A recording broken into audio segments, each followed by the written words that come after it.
Salah satu investor yang saya lihat itu adalah Ray Dalio. Jadi Ray Dalio itu beberapa saat lalu dia ngepost di LinkedIn-nya, di mana dia ceritain tentang China. Dan menurut Ray Dalio, menulis gini, menurut pendapat saya, apabila pemimpin di China tidak melakukan beautiful deleveraging, China berpotensi mengalami lost decade seperti yang dialami oleh Jepang dengan karakteristik Marxis. Jadi kalau teman-teman pelajari tentang Ray Dalio itu berinvestasi di China dan dia mengikuti China banget. Dan Ray Dalio salah satu orang Amerika yang cukup ngerti lah dengan marketnya China, dengan kondisi ekonominya China. Dan by the way, teman-teman juga sudah bisa baca beberapa tulisannya di bukunya, yaitu Big Debt Cycle dan juga Changing World Order. Dan juga terakhir teman-teman bisa pelajari post terakhirnya mereka, dan juga plus teman-teman bisa baca buku The Price of Time. Ya, The Price of Time di mana di situ menjelaskan tentang hubungan suku bunga dan ekonomi dan bagaimana itu berinteraksi seiring berjalannya waktu. Nah, dan ini juga nanti ada hubungannya dengan ekonomi China. Jadi pertama kita pelajari dulu sebenarnya apa sih yang terjadi di China. Ya, untuk kita kenapa China menurut Ray Dalio, kenapa kok China bisa dalam satu kondisi yang di persimpangan. Kalau misalnya dia berhasil melakukan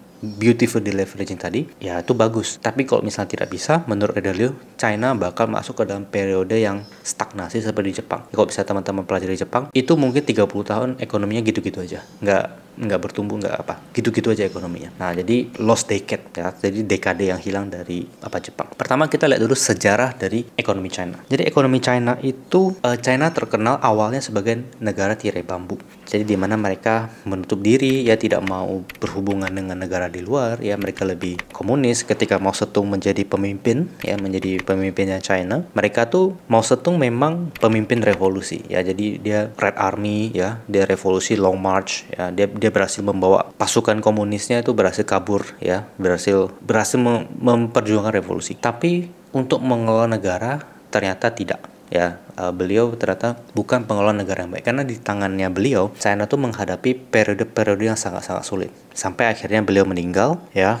Kemudian naiklah Deng Xiaoping. Jadi waktu zaman-zaman waktu itu, ya ekonomi di China itu benar-benar susah, ya benar terjadi banyak orang miskin banget, dan terjadi abuse of power juga di zamannya Mao Zedong. Nah, kemudian fast forward, Mao Zedong meninggal, kemudian diganti dengan Deng Xiaoping. Nah, Deng Xiaoping ini berbeda dengan Mao Zedong. Kalau Mao Zedong itu dia powernya harus di dia, ya dia harus mengontrol semuanya. Kalau Deng Xiaoping itu tidak, ya Deng Xiaoping itu dia sharing power, terus dia buka ekonominya. Dia adalah pemimpin China pertama yang berkunjung ke Amerika. Jadi dia buka ekonominya ke luar negeri. Ya dia hubungan diplomatik segala macam supaya mereka bisa invest, bisa masuk ke China dan China bisa bertumbuh. Dan di masa-masa Deng Xiaoping memang terjadi pertumbuhan ekonomi yang luar biasa. Jadi ada pergeseran dari awalnya yang Mao Zedong yang lebih komunis, ya itu berubah menjadi Deng Xiaoping yang lebih kapitalis. Nah, Deng Xiaoping itu punya satu prinsip yang bagus, yaitu dia bilang gini, it doesn't matter whether the cat is black or white. If it catches mice, it is a good cat. Jadi nggak peduli kucingnya mau kucing hitam atau kucing putih. Yang penting kucingnya bisa nangkap tikus, ya kan? Kucing hitam, kucing putih ini ibaratnya seperti ideologi lah, ya ada segala macam ideologi. Nggak peduli lah ideologinya mau apa, yang penting rakyatnya bisa sejahtera, ya. Jadi mice-nya itu adalah rakyat sejahtera. Tujuannya kan itu. Nah, di masanya Deng Xiaoping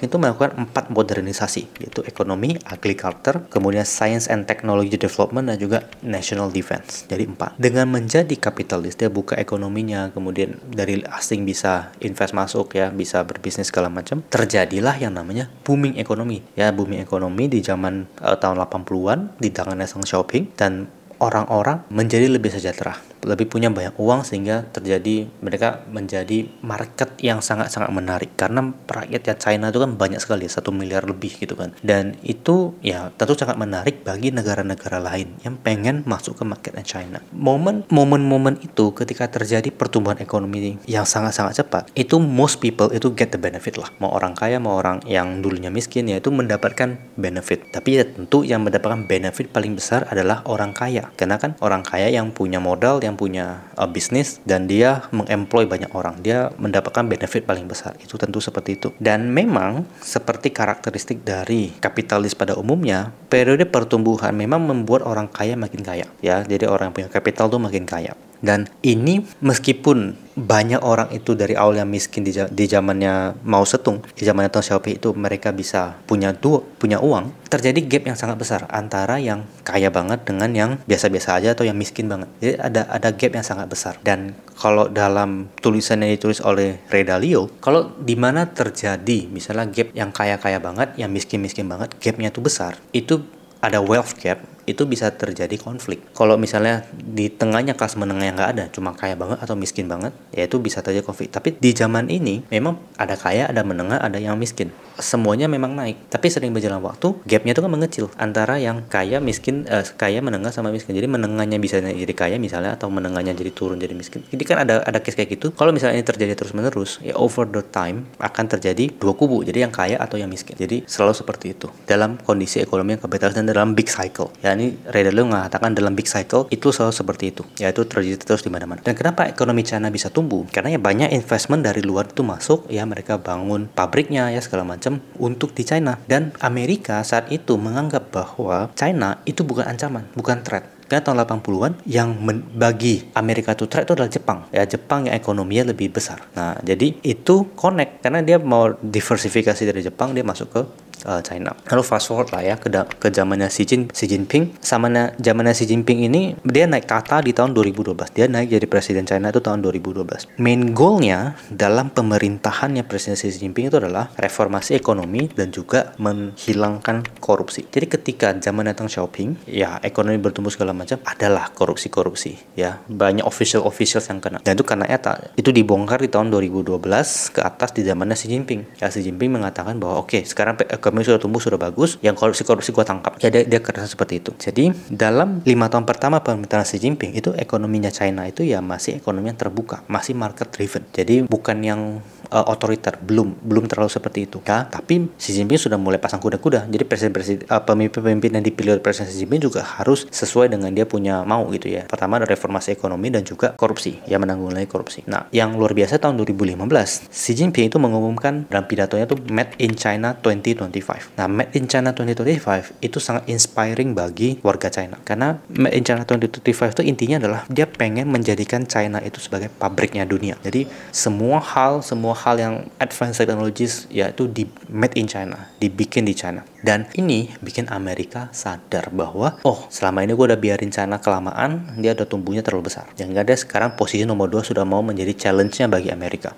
Nah, key objektifnya dalam Made in China 2025 ini adalah dia menguasai berbagai advanced technologies ya, untuk memproduksi advanced technology seperti misalnya 5G, AI, aerospace, semiconductor, EV dan juga biotech. Nah, setelah presidensi Xi Jinping itu memutuskan Made in China 2016 kan Donald Trump itu naik menjadi presiden Amerika. Nah, Donald Trump ini karakteristiknya lebih patriotik, lebih nasionalis bagi Amerika, lebih proteksionis. Dan dia nggak bisa nggak boleh nih, China selama ini sudah dikasih kesempatan segala macam, malah sekarang mau menguasai ya. Jadi akhirnya Donald Trump pasang kasih tarif produk China yang masuk, kasih tarif tinggi ya, karena kan selama ini China memang ada produksi ekspor ke Amerika, dikasih tarif sekarang supaya apa? Supaya produknya menjadi lebih mahal ketika masuk ke Amerika. Dan Donald Trump pengen bikin Make America Great Again, pengen jadikan Amerika bisa manufacture lagi ya. Jadi itu goalnya di zaman pemerintahannya Donald Trump. By the way, konflik perang chip atau perang teknologi ini sebenarnya saya pernah bahas dalam perang chip, teman-teman bisa nonton di link di atas ya, antara Amerika dan juga China.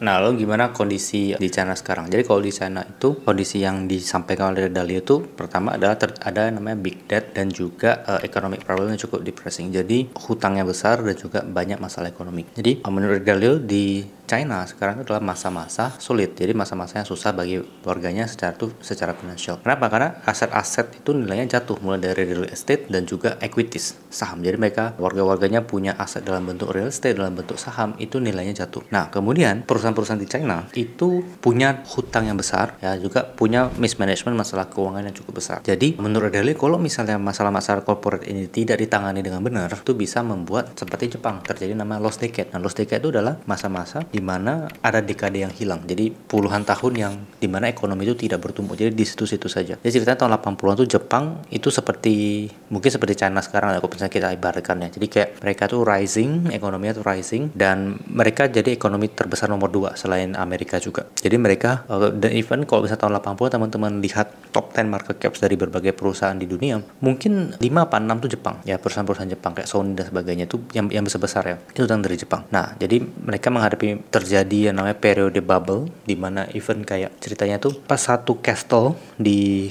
kok saya nggak salah, saya lupa nama tempatnya, satu castle di Jepang itu nilainya itu lebih besar dari keseluruhan properti di San Francisco. Jadi that's really insane bubble yang terjadi di Jepang. Dan ketika bubble itu tidak ditangani, terjadi crash dan kemudian juga stagnasi ekonomi yang terjadi selama berpuluhan tahun. Makanya disebutkan dengan namanya lost decade. Nah, jalan keluarnya menurut Ray Dalio itu adalah melakukan namanya beautiful deleveraging. Jadi deleveraging itu artinya adalah mengurangi hutang. Ya, jadi kalau misalnya mengurangi hutang itu ya deflationary. Jadi kayak ibaratnya hutang ini kan sebenarnya mostly sampai sekarang itu digunakan untuk membiayai pertumbuhan kan. Jadi kayak mereka pakai utang untuk growth, mereka pakai utang untuk ekspansi segala macam, dan nggak terlalu works ya. Bahkan dalam beberapa properti yang di China itu Evergrande itu juga mereka pinjam hutang, habis itu mereka bangun kota dan kotanya sepi, propertinya nggak laku gitu. Jadi dan nilainya turun. Nah, itu kalau misalnya disuruh kurangi hutang, pasti duit yang beredar jadi berkurang dan akhirnya kelihatannya depresif ya, deflationary. Nah, simpelnya kayak bayangkan misalnya mendadak kita harus hemat-hemat nggak belanja karena ya kita harus bayar hutang. Simpelnya kayak gitu. Ya, kita harus lunasin dulu hutang, kecilin dulu hutangnya. Seiring deleveraging, untuk melakukan namanya beautiful deleverage tadi itu adalah melakukan easing monetary policy. Jadi kebijakan-kebijakan moneternya itu lebih easing, lebih mudah ya. Jadi kayak lebih stimulatif, lebih inflationary. Jadi kayak suku bunganya diturunkan segala macam. Jadi kedua hal ini ya, mau deleveraging sama easing monetary policy ini harus dilakukan menurut Ray Dalio, terus dilakukan dengan balance. Nah, masalahnya Ray Dalio memang mengatakan bahwa yes, memang officer yang di China itu capable untuk melakukan ini. Tapi secara politically belum tentu, karena kalau ini dilakukan menurut Ray Dalio itu bakal sangat challenging. Ya kenapa? Karena bakal membuat perubahan wealth yang secara masif, dan dalam kondisi ekonomi yang lagi sulit, kalau misalnya wealth-nya berubah ya, maksudnya distribusi wealth-nya berubah ya, kalau dalam kondisi susah ya orang-orang tuh bakal ngelawan, pasti nggak mau terima dong ya. Jadi selain karena kondisi debt yang membesar ini, juga di China itu juga penduduknya tuh sudah mulai menua,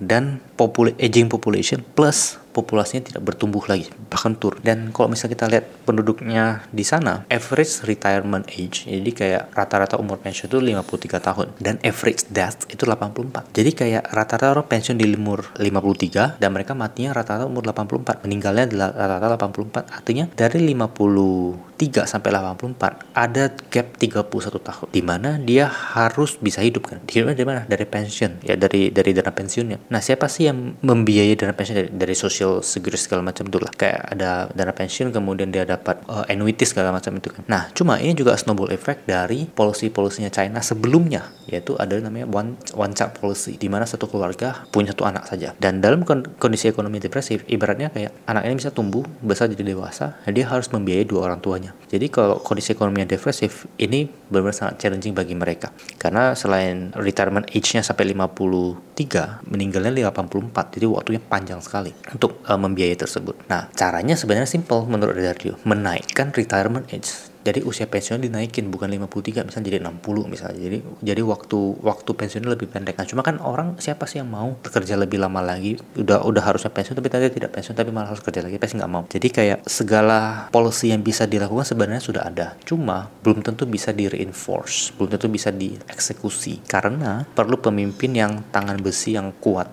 yang otoriter supaya bisa melakukan ini. Nah, kondisi yang kedua itu adalah ada yang namanya wealth gap, jadi jarak ya, jadi ada gap kekayaan. Nah, jadi ada masa-masanya di mana di China itu berjamur, muncul banyak billionaires kayak Jack Ma ya, dan billionaires lainnya. Mereka bikin company-company yang besar, jadi mereka bermunculan karena waktu itu juga disupport kan. Nah, tapi dalam pertumbuhan ekonomi, kayak ketika itu menumbuhkan ekonomi, dalam pertumbuhan ekonomi itu selalu ada namanya wealth gap ya, selalu ada namanya yang kaya banget, yang miskin ya miskin, selalu ada gap itu. Jadi kayak seiring pertumbuhan ekonomi itu kan jaraknya makin besar ya. Nah, jadi pemerintah China awalnya di zaman Deng Xiaoping, kayak oke lah tutup sebelah mata, yang penting ekonominya tumbuh dulu. Nah, masuk ke zamannya Xi Jinping kan kondisi ekonomi sekarang sudah besar dan mereka nggak pengen lagi yang namanya segelintir orang saja yang kaya. Mereka pengen push common prosperity. Jadi mereka pengen bukan hanya segelintir orang yang kaya banget, tapi mereka pengen majority dari rakyatnya itu prosper. Ya. Jadi makanya dia mau push common prosperity. Jadi dengan untuk merealisasikan kebijakan untuk common prosperity itu, pemerintah China melakukan banyak langkah-langkah yang mengintervensi dari bisnis segala macam, sehingga langkah-langkahnya terlihat anti kapitalis. Jadi anti kapitalis juga anti orang kaya. Nah, jadi ini membuat China itu terlihat semakin autokratik, legalistik, dan ke arah-arah komunis yang lebih kuat. Jadi China itu menjadi lebih ketat gitu ya. Jadi kayak dibatasin. Nah, tapi kan intinya tujuan goalnya mereka itu adalah common prosperity. Semuanya bisa sama-sama prosper. Jadi intinya adalah mereka pengen sama rata sama rasa. Nah, cuma saya nggak tahu apakah ini benar-benar bisa dilakukan atau tidak, karena ibaratnya kayak misalnya bayangkan kita udah kerja kelompok gitu ya, kita kerja kelompok dalam tugas, ada yang malas, ada yang rajin, tapi mendadak ketua kelas kita bilang semuanya harus dapatkan nilai yang bagus. Ya kalau misalnya kayak gitu kan yang rajin malas, ya mending dia pergi ke kelompok lain, dia kabur dari kelas itu atau dia pindah ke tempat lain gitu. Jadi nggak tahu apakah ini bisa dilakukan, atau jadi pilihannya antara oke, kita terima ada wealth gap, atau kita mau push common prosperity tapi ya kita beresiko kehilangan best talents-nya. Nah, kayak gitu. Nah, berikutnya itu ada juga namanya Great Power Conflict. Jadi antara US dengan China. Jadi konflik dengan Amerika membuat investor-investor atau bisnis-bisnis yang di China itu melakukan diversifikasi. Jadi kayak bukan hanya di China doang, tapi mereka juga diversifikasi. Kalau misalnya konflik antara US dan China itu semakin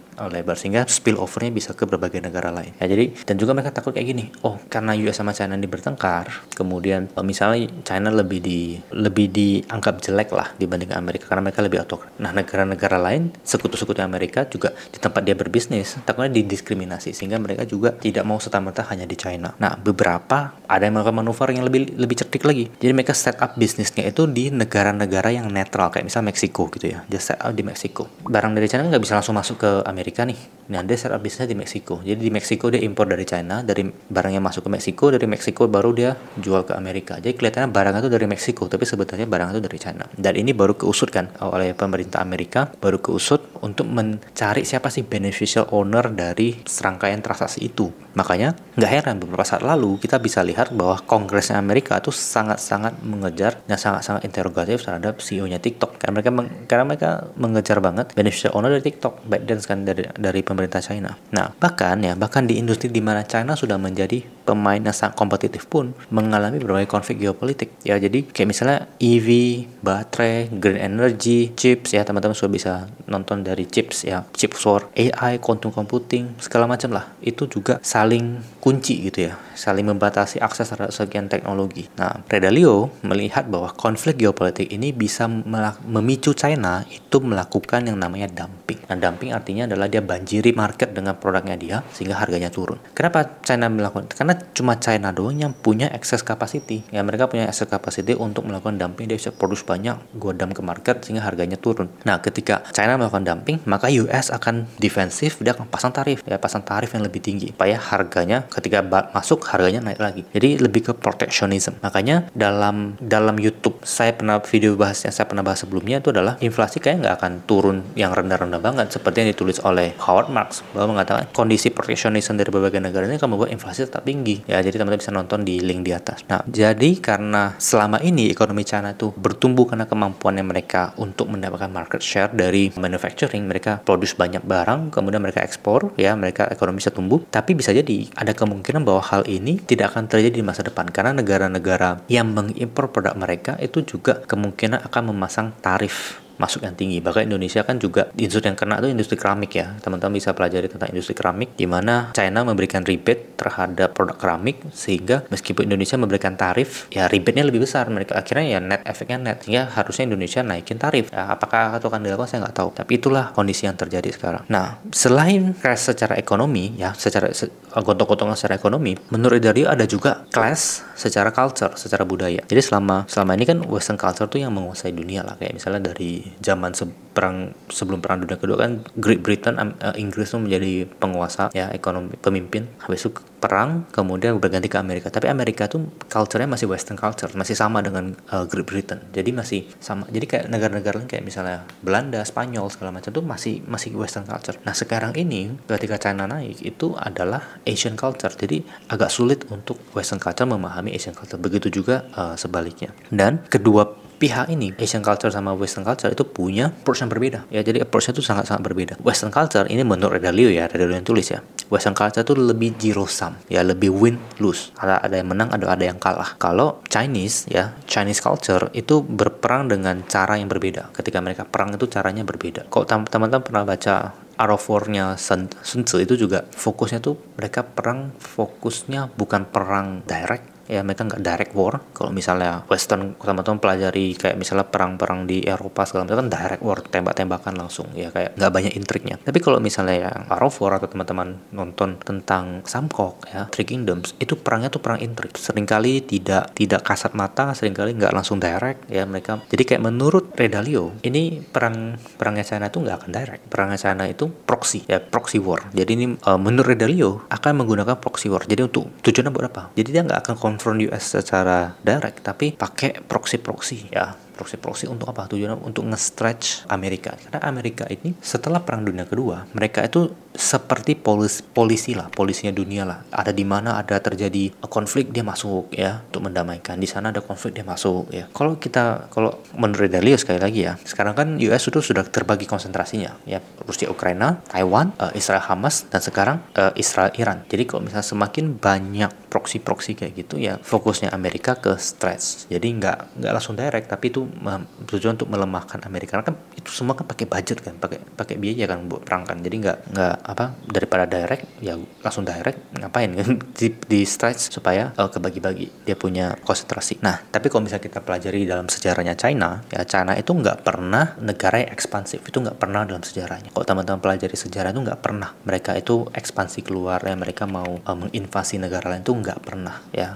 nggak pernah lah. Mereka lebih banyak itu perangnya tuh perang internal. Kayak Samko itu juga perang itu, tujuan para pemimpin di Samko itu ngapain? Mau menyatukan China, bukan mau keluar. Even mereka bisa aja keluar nyari tempat lain gitu kan, tapi mereka mau nyatuin China. Perang itu lebih internal konflik, mereka tuh lebih mengurung diri ya. Kalau misalnya ibaratnya lebih nutup lah. Kayak di China itu ada Forbidden Palace ya, di tempat-tempat lain nggak ada Forbidden Palace. Dia selalu mengisolasi, bikin tembok Beijing ya, untuk supaya mengisolasi dari Mongol. Kayak nggak pernah mereka tuh untuk expand keluar, selalu di dalam. Expandnya, konflik itu selalu konflik di dalam, jadi nggak pernah yang keluar. Nah jadi kalau misalnya kita ibaratkan US itu seperti raja tua yang kelihatannya segera akan turun tahtanya. Nah China ini seperti raja baru yang mau naik tahta. Si raja tua ini lihat raja baru gak mau terima ya, sehingga dipersulit lah caranya ya, dikunci pakai tarif, kemudian dibatasi akses teknologi segala macam. Itu perang lah mereka lah. Nah si kedua pihak ini jadinya konflik ya.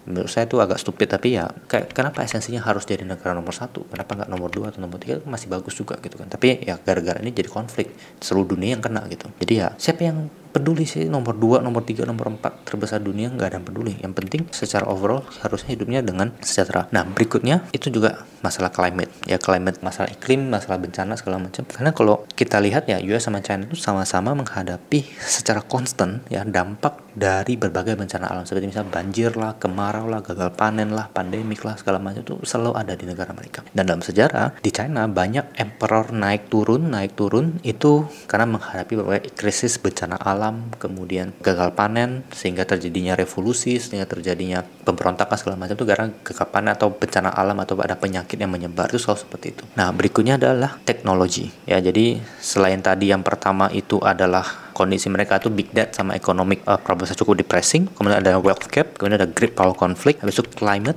ya, di kondisi negara masing-masing itu ada berbagai bencana alam, banjir, kemarau, kemudian juga teknologi. Kedua pihak baik Amerika dan China itu sama-sama berlomba-lomba untuk improve mereka punya teknologi ya, dan membatasi akses pihak lain terhadap teknologi kunci. Cara kedua China sama Amerika, cara mereka improve teknologi itu juga sangat berbeda. Kalau China itu dari top down, jadi dari pusatnya kayak arahnya akan ke sini, Jadi pilih orang-orang untuk melakukan itu. Tapi kalau Amerika lebih bottom up, lebih corporate. Jadi kayak rakyatnya sendiri yang akan come up with the technology dengan innovation untuk menciptakan produk-produk baru. Jadi duanya tuh punya approach yang berbeda. Nah, tentu saja masing-masing works saja, mau yang top down atau mau yang bottom up, dua-duanya works di case-nya China sama Amerika. Jadi menurut saya ya konflik ini membuat bukan hanya China saja atau Amerika saja, karena banyak negara bergantung ke sana sehingga negara-negara lain juga terkena dampak dari perubahan. Nah, sebagai penutup, beberapa tahun lalu Presiden Xi Jinping itu memperingatkan warga China itu bahwa akan terjadi krisis besar 100 tahun sekali. 100 year crisis is incoming. Jadi lebih kurang seperti itu. Nah, Ray Dalio yang sudah mempelajari China dengan sedemikian rupa itu melihat bahwa yang dilihat oleh Xi Jinping itu punya sinergi dengan big cycle yang dilihat oleh Ray Dalio. Jadi kayak dalam big cycle-nya dia pelajari siklus ekonomi dari awalnya di bawah, kemudian ekonomi booming, menciptakan wealth gap sama debt, dan akhirnya hal itu men-trigger the next crisis ya, dan juga men-challenge accessing power seperti di US. Nah, karena accessing power nggak mau nyerah gitu aja, ya terjadi konflik antar dua negara, bisa terjadi war ya, perang. Nah, pertumbuhan ekonomi yang selama ini terjadi menciptakan gap ya, tadi yang kaya sama si miskin. Kemudian ketika itu terjadi juga konflik internalnya ya, internal konfliknya, kondisi rakyatnya juga terjadi konflik internal karena ada wealth gap tadi dan juga ada big debt yang mereka harus tanggung dan juga kondisi ekonomi yang lebih depressing. Nah, terus hal itu bergabung dengan konflik eksternal ya, dengan accessing power memposisikan China itu berada di path untuk 100 year crisis. Jadi kayak siklus 100 tahun sekali menurut pandangan Ray Dalio. Lalu kenapa sih Ray Dalio kok masih invest di China meskipun dia melihat the storm is coming gitu ya. Nanti mungkin kita bahas di video-video selanjutnya yang lain. Oh ya, by the way, saya juga pernah bahas tentang salah satu bisnis di China yang luar biasa yaitu Moutai. Teman-teman bisa nonton ceritanya di sini, di mana menurut Maurice Pabren bahwa saham perusahaan ini itu lebih bagus daripada Mastercard.